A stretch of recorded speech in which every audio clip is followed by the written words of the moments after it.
কুসুমকে এবার suicide attempt করতে বাধ্য করলো ঈশানী ছোটো কাকিমণি এবং দেবলীনা মিলে। হ্যাঁ বন্ধুরা, ভিডিওতে লাইক দিয়ে দেখতে থাকুন। যে মুহূর্তে কিনা কুসুমের সঙ্গে ঘটে যাওয়া এই ঘটনার পরবর্তীতে যখন কুসুমের সঙ্গে দেখা করার জন্য ইন্দ্রাণী গাঙ্গুলি স্বয়ং নিজে কুসুমের ঘরে ছুটে যায় এবং গিয়ে বলতে থাকে যে কুসুম একদম চোখের জল ফেলবে না। তুমি চোখের জল ফেলছো কেন বলো? তুমি তো আমাদের বাড়ির সব থেকে সাহসী একটা মেয়ে, এবং সাহসী মেয়ের চোখে মুখে এতটা ভয় কিসের বলো তো? এবং এই রকম চেহারা তো আমি তোমার কোনোদিনও দেখিনি। তুমি তো রীতিমতো ভয়ে কাঁপছো। কুসুম কেন তোমার কিসের এত ভয় বলো তো? তুমি একদম ঘাবড়াবে না। তোমার মাথার উপরে গাঙ্গুলি পরিবারের সকলের আশীর্বাদ আছে, এবং গাঙ্গুলি পরিবারের লোকেদের গায়ে কেউ একটা আঁচ আনবে এবং সেটা ইন্দ্রাণী গাঙ্গুলি সহ্য করবে। সেটা তুমি ভাবলে কী করে বলো তো? তুমি একদম ভেবো না। কেউ আর কোনোদিনও তোমার ক্ষতি করতে পারবে না, এবং কেউ যদি চেষ্টা করে তার জন্য তার বিরুদ্ধে আমি স্বয়ং নিজে রুখে দাঁড়াবো। এবং তার পাশাপাশি তোমার ছোটো সাহেবের উপর যে তোমার ভরসা আছে, তাই না কুসুম? তাহলে একদম তুমি দুর্বল হবে না, এবং কাল থেকে তুমি কাজে জয়েন করবে, এবং কোনো মতেই কিন্তু তুমি নিজেকে দুর্বল ভাববে না। যখনই তোমার মন খারাপ করবে তখনই তুমি আমার সঙ্গে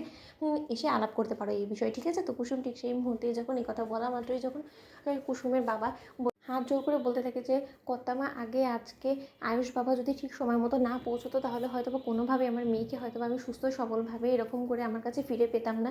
ওই অজয় বদমাইশটা না জানি আমার মেয়ের কতটা ক্ষতি করে দিত। অন্যদিকে যখন ইন্দ্রাণী গাঙ্গুলি বলতে থাকে যে তুমি এতটা কেন ভাবছো বলো তো?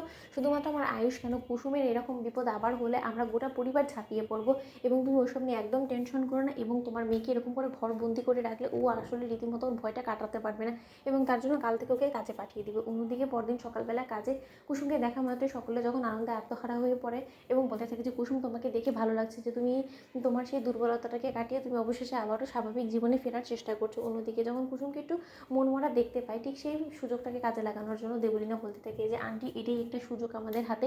এই সুযোগটাকে কাজে রেখে কুসুমকে যদি একবার আমরা এমনভাবে মানসিকভাবে বিপর্যস্ত করে দিই, ওকে যদি সুইসাইড অ্যাটেম্প্ট করতে বাধ্য করে দিতে পারি না, তাহলে এমনিতেই আমাদের কোনো কিছু না করাতেই ও রীতিমতো সুইসাইড করে পৃথিবী থেকে বিদায় নিয়ে নেবে, এবং আমরা চিরকালের জন্য ওর থেকে মুক্তি পেয়ে যাবো। কী বলো, এই প্ল্যানটা কেমন হবে? অন্যদিকে ঈশানী ছোটো কাকিমণি বলতে থাকে যে আরে দেখছো কি, তাহলে ওকে যা কিছু করার সে সব কিছু করে হলো ওকে সুইসাইডের ডিসিশন নেওয়ার জন্য ওকে বাধ্য করতে হবে, এবং তার জন্য এখন থেকে আমরা চলো শুরু করে দিই। ঠিক সেই মুহূর্তে ঈশানী ছোটো কাকিমণি কিচেনে কুসুমকে একা পাওয়া মাত্র বলতে থাকে যে আচ্ছা কুসুম, তুমি এই মুখ নিয়ে আবারও এই কাজে জয়েন করার কথা ভাবলে কী করে বলো তো? জানো তো, তোমার জায়গায় যদি আমি হতাম না, তাহলে তো আমি জলে ডুবে মরে যেতাম, নিজে জীবনটাই দিয়ে দিতাম। তার সত্ত্বেও তো আমি কোনো মতেই মুখ কাউকে দেখাতাম না। এরকম একটা অপমান, অসম্মানজনক একটা ঘটনা ঘটে যাওয়ার পরও যে তোমার এত বড় দুঃসাহস হলো কী করে যে তুমি গাঙ্গুলি পরিবারে আবারও কাজ করছো?